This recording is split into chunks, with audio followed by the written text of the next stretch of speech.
And we talked about the coronation. We know that's going to be obviously huge for the King Charles, but also for Camilla. She's going to be crowned Queen. What kind of reaction do you think the public will have towards Queen Camilla? Because for a while there, she was called the most hated woman in Britain, but I think there is a great deal of warmth for her now, because she was almost also an innocent party in what happened. She didn't end up with the man she loved. She had to watch him marry somebody else, and in the end, they've ended up together.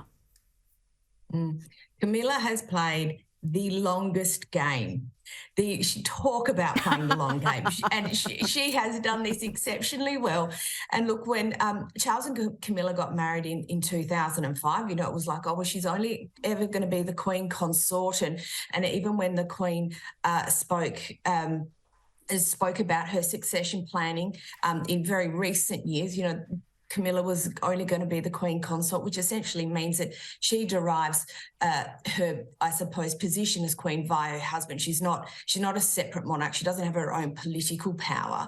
And so that there was a way of, I suppose, just smoothing things over. And obviously the Diana loyalists are still rather upset about this because they've got an equally long memory. But, you know, Camilla has done the real hard yards, and she has supported her husband, and she has done a lot of work. She's looked after a lot of patronages. She has just got on with the duty of her role and position, and she's never been that, Caro, that's why she's just gotten along with it. I agree.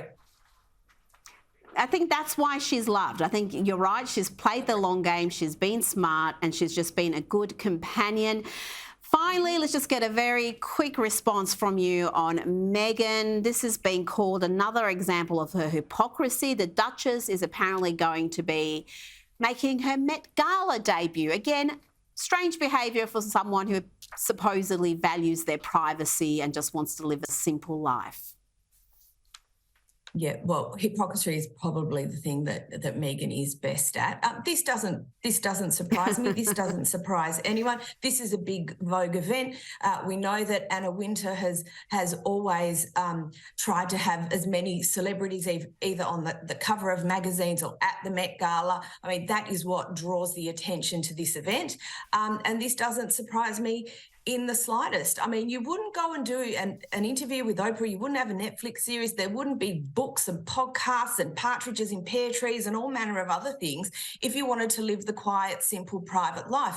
So this, for me, is, well, pretty much on brand.